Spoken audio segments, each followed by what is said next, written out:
కూర్చుంటే, పడుకుంటే, నుంచుంటే, నడిచినా, ఎక్కడికి వెళ్ళినా ఇష్టానుసారంగా కాటు వేయటం మొదలుపెట్టినండి కోపతాపకరమైన పాములను. వెంటనే వీరు మోషే దగ్గరకు పరిగెట్టారు.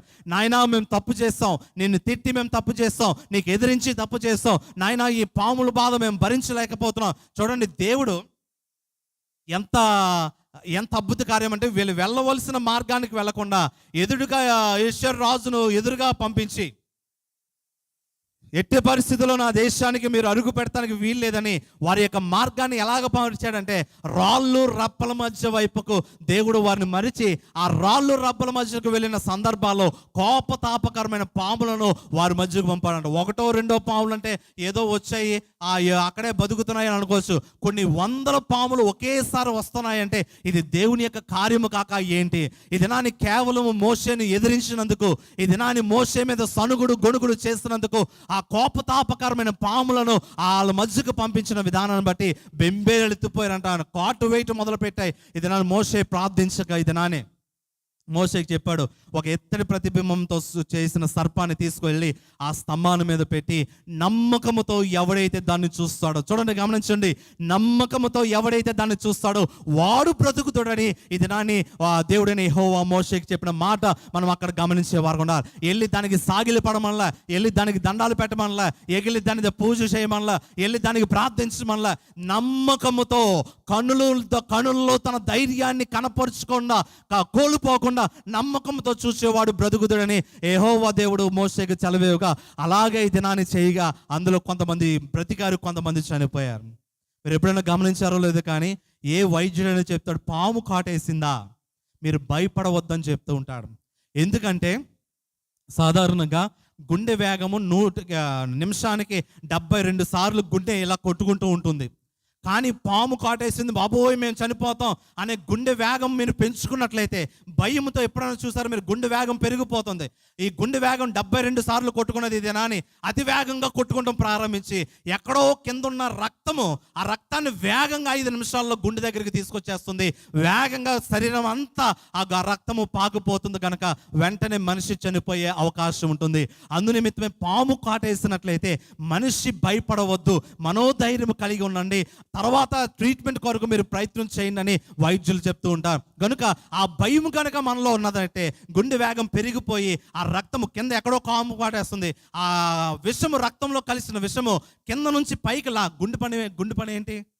కిందకి వెళ్ళిపోయిన రక్తము, చేతుల్లోకి వెళ్ళిపోయిన రక్తం, మెదల్లోకి వెళ్ళిపోయిన రక్తం, నలుమూలలకు వెళ్ళిపోయిన రక్తాన్ని మళ్ళా గుండె దగ్గరకు తీసుకొచ్చి మళ్ళా నలుమూలలకు పంపిస్తూ ఉంటుంది. గుండె ఈ పని చేస్తూ ఉంటుంది.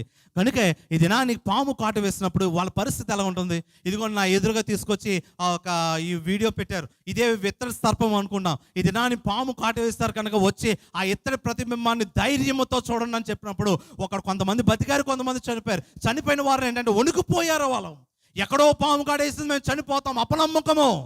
నిన్ను నడిపించిన వాడు దేవుడైన యెహోవా. నిన్ను ఈ దినాన్ని ఫరో నుంచి నడిపించిన వాడు దేవుడైన యెహోవా. ఎడారిలో నడిపించిన వాడు దేవుడైన యెహోవా. ఎడారిలో నీకు ఆహారం అందించిన వాడు నీ దేవుడైన యెహోవా. ఎడారిలో ఎండ తగలకుండా నడిపించిన వాడు నీ దేవుడైన యెహోవా. ఫరో అంత గొప్ప అంటే వేరే రకంగా అనుకోవద్దు, బలవంతుడు, మూర్ఖుడు, పట్టు విడవని మూర్ఖుడు. అటువంటి మూర్ఖుడి దగ్గర నుంచి నేను నడిపించిన వాడు దేవుడైన యెహోవా.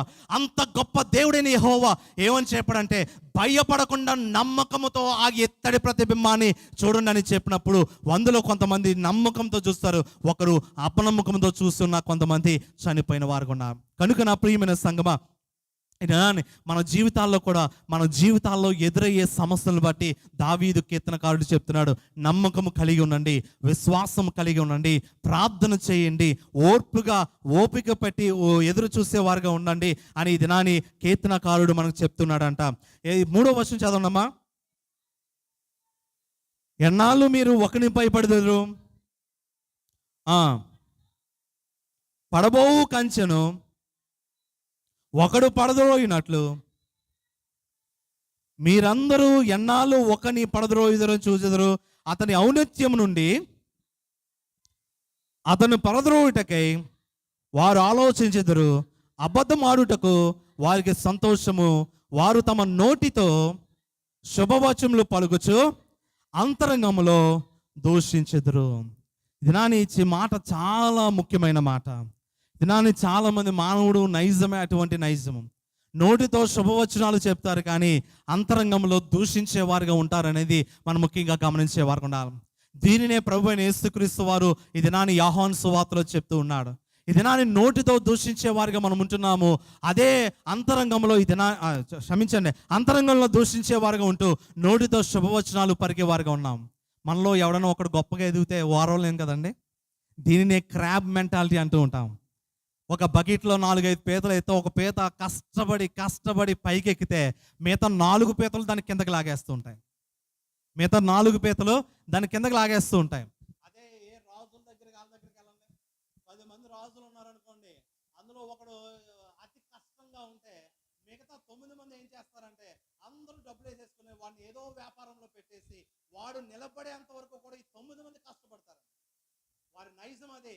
మన వాళ్ళ నైజం ఎలా ఉంటుందంటే ఎప్పుడు కిందకి లాగేద్దామా, ఎప్పుడు అవమానం చేసేద్దామా, ఎప్పుడు ఎదుగుపోతున్నాడు, ఇదే నైజంతో మనం ఉండేవారుగా ఉన్నాం. అదే దావీదు చెప్తున్నాడు, పైకి చక్కగా సంతోషంగా మాట్లాడేవారుగా ఉన్నాం కానీ అంతరంగంలో ద్వేషించేవారుగా మనం ఉన్నాము అని ఈ దినాన్ని కీర్తనకారుడు దావీదు పలుకుచున్న మాటలు మనం ముఖ్యంగా గమనించుకునే వారుగా ఉండాలి. అందునిమిత్తమే ఈ దినాన్ని యోహాను భక్తుడు అంటూ ఉంటాడు. ఏదైనా 8వ అధ్యాయం 37 నుంచి 48 వరకు చూసినట్లయితే, వారు అబ్రహాము సంతానం అనుచున్నారు కానీ వారిలో అబ్రహాము క్రియలు లేవు. ఈ దినాన్ని మా తాతలు ముత్తాతల దగ్గర నుంచి మేము క్రైస్తవులు అండి. మా తాతలు ముత్తాతల దగ్గర నుంచి ఇంచుమించు 100 సంవత్సరాల నుంచి క్రైస్తవ్య విశ్వాసంలో మేము ఉన్నామని మనం చెప్పుకున్నాం. కానీ మా తాతలు ముత్తాతలు చేసిన విశ్వాసంలో నీ విశ్వాసం ఎంత గొప్పదో మనం ముఖ్యంగా గమనించుకునే వారుగా ఉన్నారు. దేవుడి పేరిట వచ్చిన యేసుక్రీస్తును చంపాలనే ఆలోచన చేసిన వారుగా ఉన్నారంట. అదేవిధంగా యూదులకు తమ మత చరిత్రను అబ్రహామును ఎంతో ప్రాముఖ్యత వహించుకున్నారని, మేము అబ్రహాము సంతానం, అబ్రహాము తండ్రి అని ఎంతో గొప్పగా చెప్పుకున్న యూదులను మనం ముఖ్యంగా గమనించినట్లయితే తండ్రి ప్రభువైన యేసుక్రీస్తు వారు అంటున్నారు, మీరు అబ్రహాము సంతానంగా శారీరక సంబంధమైన సంతానంగా కనపడుతున్నారు కానీ ఆత్మపరంగా అబ్రహాము సంతానము మీరు కానేరడు. అబ్రహాము దేవునికి విధేయత కలిగి ఉన్నారు. అబ్రహాము దేవుడు ఎక్కడికి వెళ్ళమంటే అక్కడికి వెళ్ళాడు. అబ్రహాము ఏం చెప్తే అది చేశాడు. ఆఖరికి లేక పుట్టిన కుమారుని కూడా బలి ఇమ్మన్నప్పుడు అబ్రహాము బలి అవటానికి సిద్ధపడ్డాడు. ఎంత సిద్ధపడ్డాడంటే తన చెయ్యిని ఎత్తి మూమెంట్ కూడా ఇచ్చేసాడు.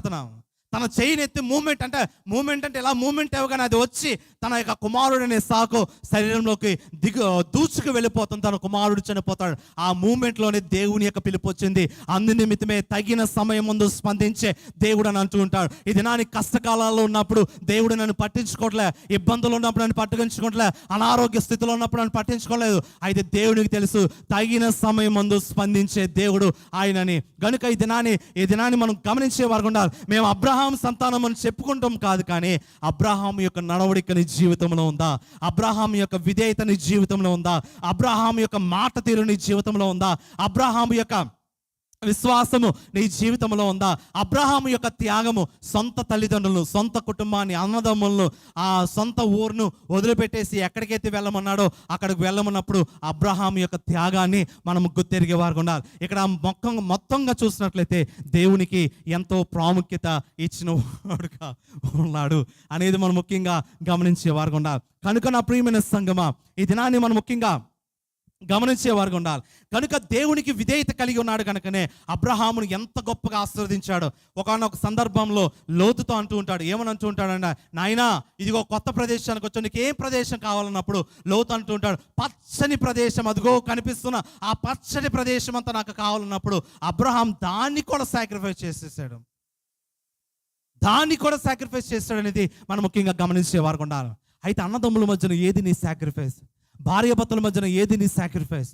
అదేవిధంగా తల్లిదండ్రుల పట్ల బిడ్డలు కలిగి ఉండవలసిన బాధ్యత ఏది నీ సాక్రిఫైస్ అనేది మనం ముఖ్యంగా గమనించేవారు ఉండాలి. కనుక నా ప్రియమైన సంగమా, దేవుని యందు విశ్వాసం కలిగి ఉండి అబ్రహాం యొక్క నడవడిక మనం ముఖ్యంగా గమనించేవారు ఉండాలి. ఎంతో విధేయత కలిగాడు, ఎంతో నమ్మకం కలిగి ఉన్నాడు, ఎంతో ఈ దినాన్ని దేవుడు ఏం చెప్తే అది చేసిన వాడిగా ఉన్నాడు అనేది మనం ముఖ్యంగా గమనించేవారు ఉండాలి. అయితే ఇప్పుడున్న ప్రజలు ఏం చేస్తున్నారంటే వారు దేవుని ఆచారాలు ప్రద్ధంగా నడవడిక కలిగి ఉంటున్నాడు కానీ వారి హృదయంలో దేవునికి ప్రధానమైన స్థానము ఇవ్వలేకపోతున్నారు. వారి హృదయంలో దేవుని యొక్క వాక్యము వారిని నడిపించలేకపోతుంది. వారి జీవితంలో దేవుని యొక్క వాక్యము ఒక గొప్ప జ్యోతి వలె వెలిగించలేకపోతున్నారు అనేది మనం ముఖ్యంగా గమనించుకునే వారు ఉండాలి. గతంలో వారి యొక్క పిల్లలు గొప్ప గొప్ప పరిస్థితులను బట్టి, వారి యొక్క గొప్ప తరాలను బట్టి ఈ దినాన్ని ఎంతో గొప్ప ఆశీర్వాదాన్ని పొంది ఉన్నారు. కానీ యేసు ప్రభు వారి యొక్క కాలానికి వచ్చేటప్పుడు మేము అబ్రహాము సంతానం అని చెప్పుకుంటున్నారు, కానీ they can't show their inward actions to outward the world.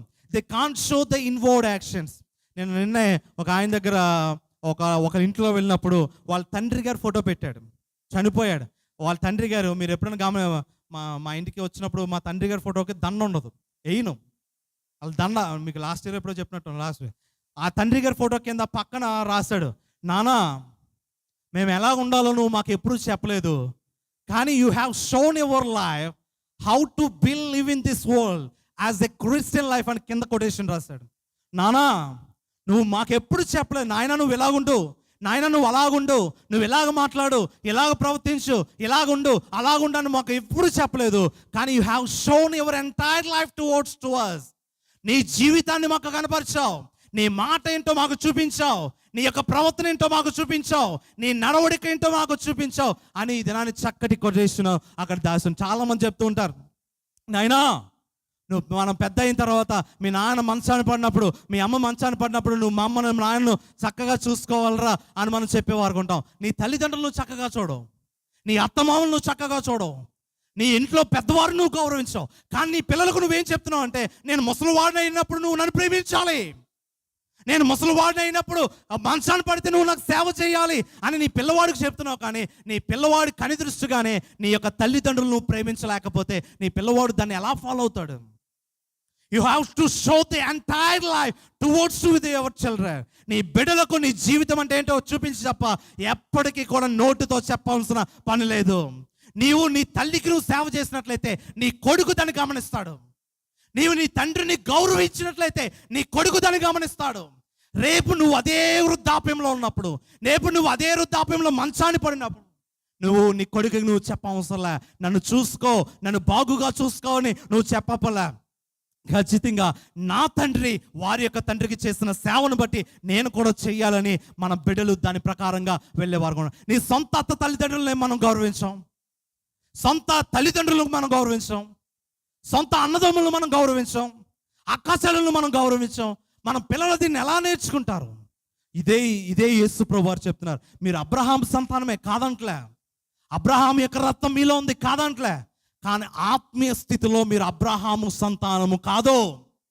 అబ్రహాంకి చక్కటి చోటు దేవుడు స్థిరపరిచాడు, కానీ ఆత్మీయంగా మీరు బలపడితే తప్ప అటువంటి చోటులోకి మీరు వెళ్ళలేరనేది మనం ముఖ్యంగా గమనించుకునే వారికి ఉండాలి.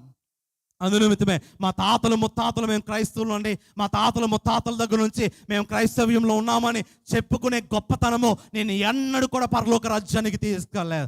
అబ్రహాం ఎంత విశ్వాసము, విధేయత, ఓర్పు కలిగి దేవుడు ఏం చెబితే అది చేసిన ప్రకారంగా ఉన్నట్లయితే ఈ దినాన్ని ఖచ్చితంగా నేను పరలోక రాజ్యానికి తీసుకువెళ్ళే వారుగా ఉంటారు అనేది మనం ముఖ్యంగా గమనించే వారు ఉండాలి.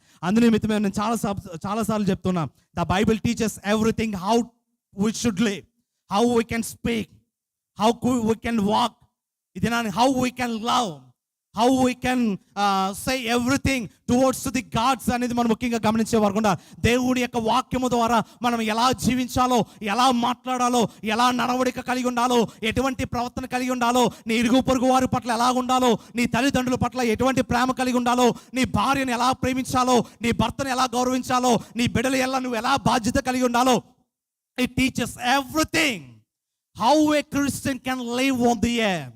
It teaches everything how we can live on the earth అనేది మనం ముఖ్యంగా గమనించుకునే వారుగా ఉండాలి. కనుక నా ప్రియమైన సంగమా, మనము మన తల్లిదండ్రులను ప్రేమిస్తూ, ఆదరిస్తూ, గౌరవిస్తూ సేవ చేసేవారుగా ఉన్నట్లయితే రేపటి దినాన్ని అదే పొజిషన్లోకి నువ్వు వెళ్ళగలం. ఇంకా యంగ్గా ఉంటామని మనం అనుకుంటామండి అండి. మీరు ఎప్పుడైనా గమనించడం లేదు, కానీ పెద్ద పెద్ద సినిమాలో ఉన్న వారందరూ కానీ, మిగతా కొంతమంది పెద్ద పెద్దోళ్ళు కానీ వారికి ఏజ్ను ప్రస్తావించరు. ఎందుకంటే ఏజ్ను ప్రస్తావిస్తే మా ఏజ్ బయటపడితే మేము ఎంత పెద్దోళ్ళమని బయటికి తెలిసిపోతుంది అని ఏజ్ను ప్రస్తావించేవారుగా ఉంటారు. కనుక నా ప్రియమైన సంగమా, ఈ దినాన్ని మనం ఇలాగే ఉండము కనుక మన జీవితాల్లో వృద్ధాప్యం అంటూ వస్తుంది. ఆ వృద్ధాప్యంలో మన బిడ్డలు మనం ప్రేమించాలంటే మనం ఏం చేయాలి? మన తల్లిదండ్రులను, మన అత్తమామలను మనం గౌరవించేవారుగా మనం ఉండాలి. కనుక నా ప్రియమైన సంగమా, ఈ దినాన్ని మన క్రియలు ఎలా ఉన్నాయో రేపటి దినాన్ని మన బిడ్డల యొక్క క్రియలు కూడా మన పట్ల అలాగుంటాయి అనేది మనం ముఖ్యంగా గమనించేవారు ఉండాలి. అదేవిధంగా మనం చూసినట్లయితే జేమ్స్ చాప్టర్ 3 మనం చూసినట్లయితే యాకోబు 3వ అధ్యాయం,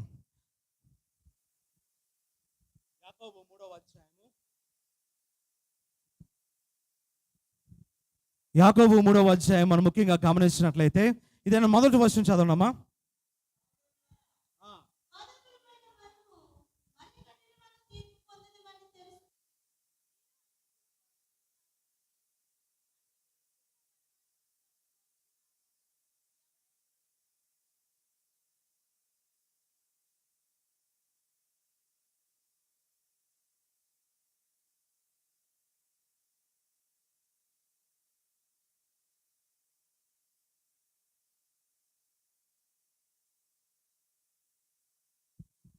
నా సహోదరులారా,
పట్టుకుని విడిపోయారు. అటో పోర్షన్ ఇటో పోర్షన్ విడిపోతే ఈ దినాన్ని అటువైపు ఏమో ఇద్దరు కుమార్తెలు, ఇటువైపు ఏమో కొడుకు కూతురు. అయితే చిన్నవాడు అనునిత్యం చెప్తున్నాడంట. ఏమని చెప్తున్నాడు? రే వెళ్ళి పెదనాన్న గారికి నమస్తే చెప్పండి, వెళ్ళి అక్కోళ్ళతో ఆడుకోండి అని చెప్తున్నాడట. ఎందుకు చెప్తున్నాడంటే, అరే నాకు మా అన్నికి ఎన్నెన్నో ఉంటాయి, నువ్వు వెళ్ళు పెదనాన్నగారు గౌరవించావు, వెళ్ళు పెద్దమ్మ గారిని గౌరవించని చెప్పుతూ నేను కల్లారా చూసిన వాడిగా ఉన్నాను. నీ బిడ్డలకు నువ్వేం నేర్పిస్తున్నావు? నీ మాట ద్వారా, నీ నడవడిక ద్వారా, నువ్వు చేసే చేష్టల ద్వారా, నువ్వు మాట్లాడే ప్రతి మాటలో నీ బిడ్డలకు ఏం నేర్చుకుంటున్నారనేది మనం ముఖ్యంగా గమనించుకునే వారుగా ఉండాలి. కనుక ఈ దినాన్ని నీ నోటి లోపల ఉండే ప్రతి మాటకు నువ్వు రాజు కింద లెక్కవా. ఎప్పుడైతే ఆ మాట బయటకు వచ్చిందో ఆ ప్రతి దానికి నువ్వే జవాబుదారుడుగా ఉంటావు అనేది మనం ముఖ్యంగా గమనించే వారుగా ఉండాలి. A tongue has no bones but it's breaks our heart. కొంతమంది మాట్లాడతారండి, ఆ మాటలను బట్టి ఆ సూదులుగా గుచ్చుకుపోతాయి గుండెల్లోకి. నాలుకకు ఎముకలు లేవు, but it's breaks our heart. ఎదుటివాడి యొక్క హృదయాన్ని చీల్చివేస్తుందంట నాలిక. ఎదుటివాడి యొక్క కాపురాన్ని కూల్చివేస్తుందంట నాలిక. ఎదుటివాడిని అగ్నిగుండంలోకి పాడివేస్తుందంట. ఎదుటివాడికి తాను చనిపోయే రీతిగా చేస్తుందంట. ఎదుటివారి యొక్క కుటుంబాలు చిచ్చు పెట్టేదిగా ఉంటుందంట నాలిక. కనుక ఒక క్రైస్తవుడు తన నాలుకని కంట్రోల్ చేసుకున్నట్లయితే తన శరీరాన్ని, తన జీవితాన్ని అంతటి కూడా తన ఆధీనంలో ఉంచుకునే వాడిగా ఉంటాడనేది మనం ముఖ్యంగా గమనించుకునే వారికి ఉండాలి. అది తర్వాత వచ్చిన చదవనాము, యాకోబు 3వ అధ్యాయము.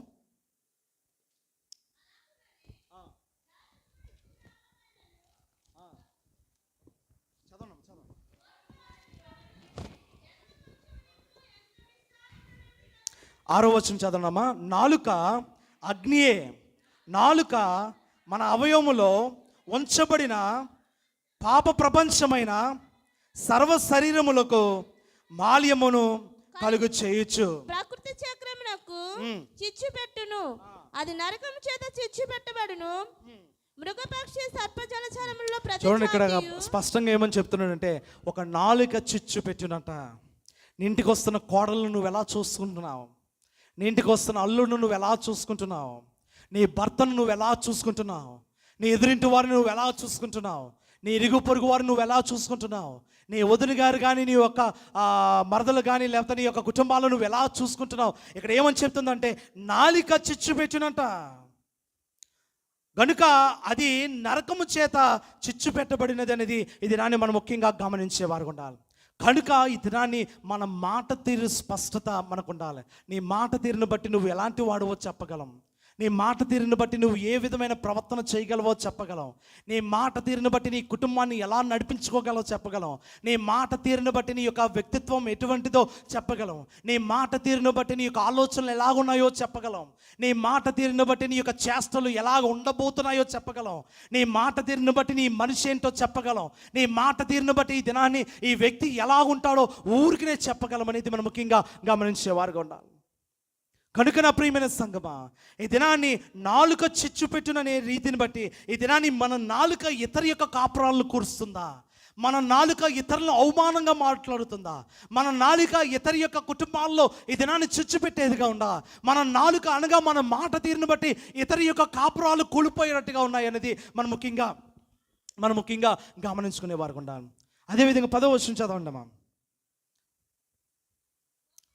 ఒక్క నోటి నుండి ఆశీర్వచనమును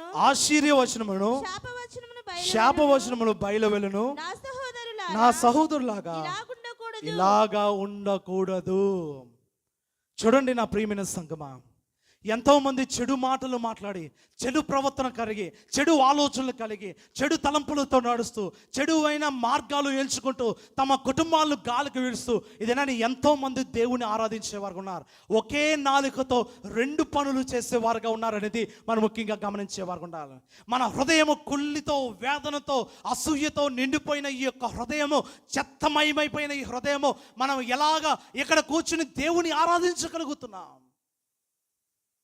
ఆయనకు కావలసింది పవిత్రమైన హృదయము, ఆయనకు కావలసింది శుద్ధి కలిగిన హృదయము నీకుందా లేదనేది ప్రశ్న మనం వేసుకునే వారికి ఉండాలి. కనుక నా ప్రియమైన సంగమా, ఈ దినాన్ని ఒకే నాలుగుతో, ఈ దినాన్ని అబద్ధమాడుతూ అదే నాలుగుతో మనం ప్రార్థన చేసేవారుగా ఉన్నాం.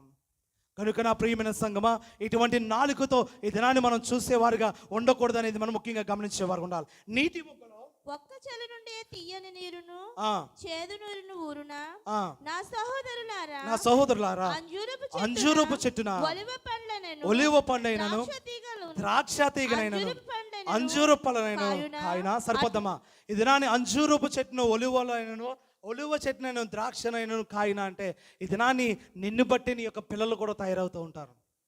దినాన్ని నిన్ను బట్టే నీ ప్రవర్తన ఎలాగుందో, నీ మాట తీరు ఎలాగుందో నిన్ను బట్టి నీ పిల్లలు తయారవుతూ ఉంటారు. కొంతమంది